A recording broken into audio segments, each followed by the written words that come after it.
Hello there, I'm Nakia Bashrudin and you're watching Nightline. The headlines. Pakatan Harapan Presidential Council to deliberate ex-UMNO MPs' entries. And 4 parties, including Pulau Pinang City Council, are responsible for Bukit Kukus landslide.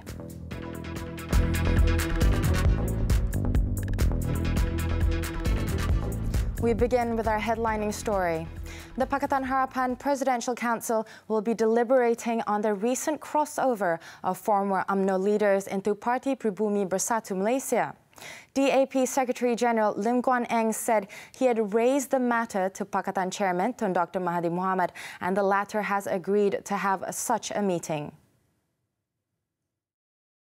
Untuk pihak Parti DAP, kami rasa perkara ini harus dibincang dalam mesyuarat Majlis Pimpinan Pakatan Harapan atau PH Presidential Council. Dan ini saya pun telah bangkitkan pada Tun Dr. Mahathir dan beliau bersetuju untuk adakan satu mesyuarat awal. So biar kita bincang perkara ini dalam mesyuarat tersebut. Dalam semangat Pakatan Harapan dalam mesyuarat tersebut. He was commenting on the 7 former UMNO leaders who received their membership cards from Tun Dr. Mahathir, who is also Bersatu Chairman, on Tuesday. The 7 include Tasik Glugo MP Datuk Shahbuddin Yahya, Larut MP Datuk Sri Hamzah Zainuddin, Mersing MP Datuk Dr. Latif Ahmad, and Masjid Tanah MP Datuk Mas Ermiyati Samsudin. DAP has raised concerns regarding UMNO members joining the ranks of PH, especially Bersatu, while PKR Vice President Chang Lee Kang said Tun Dr. Mahathir had turned back on his words of not accepting UMNO deserters into PH component parties. The Pulau Pinang Island City Council, MBPP, and 3 other parties have been identified as being responsible for the fatal landslide at the construction site of the paired road at Jalan Bukit Kukus in October last year. A special investigation committee set up by the state government following the fatal landslide also named the other 3 parties, namely the contractor Yuta Maju Sdn Bhd, the consultant Jurutera Perunding GEA Malaysia Sdn Bhd, and the independent checking engineer GNP Professional Sdn Bhd. In a press conference on Wednesday, the committee, led by Deputy Chief Minister Dato' Ahmad Zakiuddin Abdul Rahman, said the landslide was caused by many factors, which included a poor setup for the temporary work site. Kita dapati tim yang di-employ oleh MPPP di tapak untuk memantau penyeliaan atau melaksanakan tugas-tugas yang diberikan kepada kontraktor, kepada konsultan dan juga kepada ICE tidak dapat dijalankan dengan berkesan. Dato' Ahmad Zakiuddin said following the findings, the committee have recommended that the contractor, consultant and independent checking engineer be blacklisted from any tender consideration for projects in the future. However, he added they will still have to continue their works for the paired road project until the project completion slated for May next year. He said any actions to be taken against MBPP will depend on the outcome of investigations by the police, the Department of Occupational Safety and Health, and the Construction Industry Development Board into the incident. Dato' Ahmad Zakiuddin also said a contributing factor was the downpour of nearly 10 hours a day before the incident. The landslide on October 19th last year killed 9 and injured 4. The 530 million ringgit road project stretches 5 kilometers through the hills of Payaterubong and Relau. After being detained for 65 days in Cambodia, Yusuf Islam, who is one of the 47 Malaysians held at the Bante Menche Provincial Prison located in Poipet, Cambodia, has finally met his mother, Zunita Sedini. The brief hour-long emotional encounter saw both son and mother unashamedly weeping as they hugged each other. The presence of Zunita, age 42, also brought a glimmer of hope as she had brought letters sent by family members of other Malaysian detainees who were unable to join the group. Memang perasaan saya tu memang sedih sangat. Tak jumpa anak saya dengan anak-anak yang lain. Saya mewakili ibu bapa yang kirim salam ke anak mereka. Memang saya sangat sedih. Another family representative who joined the group is the sister of another detainee, Chong Mei Lan, as well as a representative from the Embassy of Malaysia in Cambodia and an individual known as Muhammad Azra Abdul Razak, who has been taking care of the welfare of the detainees. They are accompanied by Julau Member of Parliament Larry Sung, as well as media personnel, and departed to Siem Reap from KLIA2 earlier at 6:45 a.m. The government is currently looking at the case with the authorities in Cambodia. On returning home, Sung said he will be meeting Deputy Prime Minister Datuk Sri Dr. Wan Azizah Wan Ismail and Foreign Minister Datuk Saifuddin Abdullah to explain to them the situation involving the 47 Malaysian citizens. Last Thursday, Sung in a media conference revealed that 47 Malaysians held at a prison were believed to be victims of a human trafficking syndicate. It was understood that they were detained without trial, and the Malaysian embassy in the country was also not informed of their detention. Now we managed to contact Zunita, one of the family representatives of the Malaysian detainees, to give us the latest updates on the situation at the detention center. According to her, her son and other detainees are in good conditions. Saya yakin kerajaan YB Larry dan Uncle Azra akan berjaya membantu lepaskan mereka dengan selamat.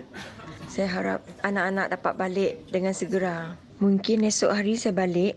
Tapi wakil kami, Uncle Azra, akan stay dekat sini. Kalau ada apa-apa, dia akan stay kat sini.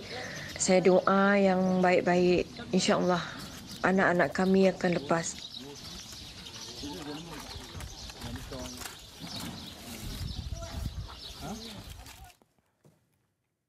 On to the third day of inquest proceedings into the death of firefighter Muhammad Adib Muhammad Qasim. The court on Wednesday heard the testimony of witness Amirul Adli M. Yusli. The 26-year-old trainee steward, who was a curious onlooker at the scene of the riot at the Sri Maha Mariamman Temple in USJ 5 Subang Jaya, said he saw a firefighter sitting down with folded arms and writhing in pain outside the temple on November 27th. Amirul Adli told the coroner's court that he and his friend were passing through the area after supper and was curious to see what the commotion was about. They stopped and got out of the car, and moments later saw a fire truck and an emergency medical rescue services van arriving at the scene to put out the fire. When a fireman came out of the truck, he said the crowd was screaming for him not to put out the fire. Then a group came from the direction of the temple towards the fire truck and started attacking it and throwing alcohol bottles. One person was holding a long stick and hit the truck's windshield until it shattered, prompting the fire truck to start reversing. Amirul also said he saw Adib, who was in camouflage uniform, sitting with his legs straight and cuddling himself like he was in pain before he fainted. Amirul is the fourth witness in the inquest being held to determine the cause of Adib's death at the National Heart Institute on December 17th. Meanwhile, fifth witness Badrul Hisham Saleh told the coroner's court that he lodged a report at the SS13 Subang Jaya police station stating that Muhammad Adib was assaulted by rioters outside the temple, although no one actually saw this. He explained that the report was based on the experience of fellow fireman Shahril Othman. Badrul, who was the Fire and Rescue Department's operations supervisor at the scene of the temple fracas, said he did not see Adib being attacked by a mob. Badrul told the inquest that a policeman at the station told him that it was all right to frame the report in the manner in which he did. The inquest before Rofiah Muhammad continues. Malaysia is capable of achieving a gross domestic product (GDP) growth of between 4.8% and 4.9% in 2018. Deputy International Trade and Industry Minister Ong Kian Ming said this is based on the stronger economic figures recently. As a result of the IPI figures, some banks such as Standard Chartered have also shown some optimism towards the GDP figures growth for 2019 as well. So even with the challenges of the US-China trade war, I do believe very much that the manufacturing sector will continue to drive our exports and drive the economy. He was speaking after a luncheon talk organized by Malaysian Industrial Development Finance Berhad (MIDF) on Wednesday. He added Bank Negara Malaysia will announce the fourth quarter of 2018 GDP data on Thursday. Meanwhile, Ong said the country would be able to weather challenges and grow further this year with good policies in place. It's a problem because you're connected in the US. Registered Tahfiz schools nationwide can start applying for allocation for the purpose of upgrading and maintenance of their buildings from March this year. Minister in the Prime Minister's Department, Datuk Sri Dr. Mujahid Yusof Rawa, said the government has set aside a 50 million ringgit allocation for the schools for the said purposes to be channeled by October. Institusi telah berdaftar dengan pihak berkuasa agama negeri. Kalau di seluruh negara, pihak negeri yang bertanggungjawab untuk pendaftaran itu. Pemilik institusi adalah warga Malaysia. Institusi yang menggunakan bahasa Melayu atau bahasa Arab sebagai bahasa pengantar utama. Penama akaun institusi bukan penama individu. Dia akan berpandukan kepada institusi, not individu. Dan dia mestilah sedang beroperasi pada tahun semasa.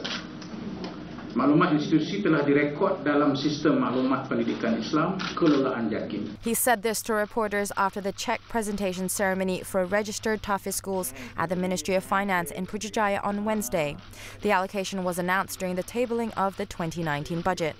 To date, there are 815 registered Tahfiz schools with 47,474 students. The allocation is said to be for the purposes of safety of the students, building maintenance and upgrading, as well as basic infrastructure, including teaching materials, furniture, and the school's management system. Application requirements include submitting the application forms in March, and allocation applied must not exceed 250,000 ringgit per institution.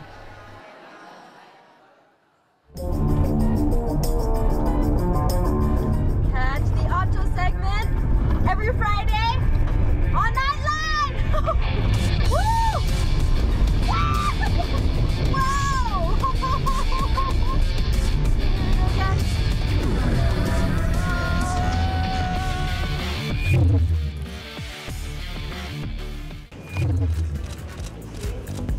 When we return, former Kota Tinggi MP slapped with another 14 graft charges. Details next. Welcome back. The government is committed in ensuring that all former civil servants previously attached to the Land Public Transport Commission, SPAD, are offered job placements elsewhere after the commission was officially dissolved in August last year. Deputy Transport Minister Datuk Kamaruddin Jaafar said at present, a large number of them have been placed in other agencies under the ministry, while some will be absorbed into government-linked companies, GLCs. Saya mengambil kesempatan ini untuk mengucapkan selamat menjalankan tugas kepada semua bekas pegawai dan kaki tangan SPAD yang telah ditempatkan di APAD, MOT, JPJ dan jabatan-jabatan agensi di bawah MOT. Dalam hal ini juga MOT akan berusaha bagi memastikan bahawa semua bekas kaki tangan SPAD yang belum mendapat apa-apa tawaran kerja akan ditawarkan pekerjaan semula di mana-mana agensi atau syarikat berkaitan kerajaan, GLC dan sebagainya. He was speaking at the ministry's get-together and monthly assembly, also attended by its minister, Anthony Lok, in Putrajaya on Wednesday. On May 23rd last year, Tun Dr. Mahathir Mohamad announced the dissolution of SPAD after chairing the first cabinet meeting. The decision was approved by the Dewan Rakyat in August. SPAD has since been replaced by the Land Public Transport Agency, APAD, effective January 1st, aimed at further empowering the land public transportation sector. Anthony previously said that 700 of SPAD's former employees would be absorbed into the new agency and the Road Transport Department, RTD, while the rest would be absorbed elsewhere by the end of January this year.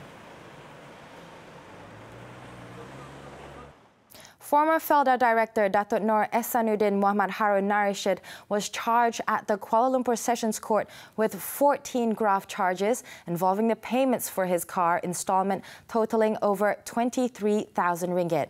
The 56-year-old, who is also former Kota Tinggi MP, pleaded not guilty to the charges read to him before Judge Azman Ahmad. On the 1st to the 14th count, Datuk Nur Ehsanuddin was charged with receiving a valuable thing in a form of payment for the installment of his car from printing company Karya Hidayah Sendirian Berhad. It was understood that the car was a BMW 3 Series model. The offences were allegedly committed between February 10, 2014 and November 9, 2015. The judge then set bail at 30,000 ringgit and fixed March 14th for mention of the case. On Sunday, Datuk Nur Ehsanuddin was charged at the Johor Bahru Sessions Court with 2 counts of receiving 50,000 ringgit and a parcel of land as bribes from the same company in 2013 and 2014. A policeman was charged at the Seremban Sessions Court on Wednesday with 3 counts of soliciting and accepting a total of 1,500 ringgit in bribes 5 years ago. Sergeant Major Abdul Qayyum Vekapadi Abdullah, 59, however, pleaded not guilty to the charges before Judge Junaidah Muhammad Isa. The charges were framed under Section 16A-B and 17A of the Malaysian Anti-Corruption Commission (MACC) Act 2009, which carries a prison term of not more than 20 years and a fine of not less than 5 times the value or sum of the bribe, or 10,000 ringgit, whichever is higher upon conviction. Over in Perak, 6 men, including 2 siblings, were charged in the Ipoh Sessions Court with trafficking 5 foreign women for sexual exploitation since last year. Brothers Yong Kwan Chun, 19, and Yong Kwan Seong, 23, as well as Tan Lek Kwan, 22, Kam Ki Wen, 22, Ang Bun Ho, 33, and Ng Chun Hoi, 36, pleaded not guilty to the charges before Judge Nur Ashima Khalid. The charges were made under Section 12 of the Anti-Trafficking in Persons and Anti-Smuggling of Migrants Act, read together with Section 34 of the Penal Code, which provides an imprisonment for up to 15 years and is also liable to fine if found guilty. Meanwhile, in Selangor, the Domestic Trade, Cooperatives and Consumerism Ministry crippled a syndicate misappropriating subsidized liquefied petroleum gas, LPG, in 2 separate raids in Kapas, Selangor. Deputy Director of the Special Operations Branch, Rosli Ahmad, said the syndicate was operating in a building farming birds' nests behind a car wash center.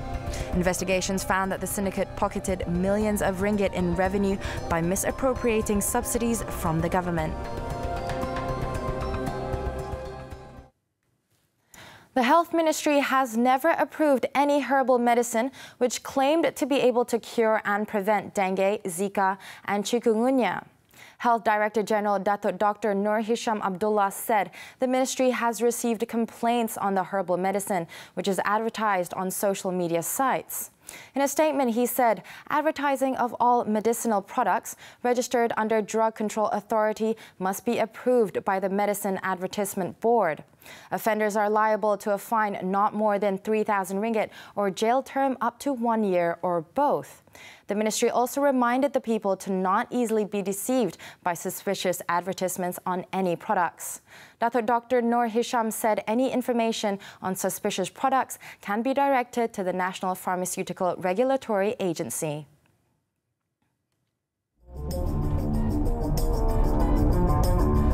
Catch the auto segment every Friday on Nightline! Woo!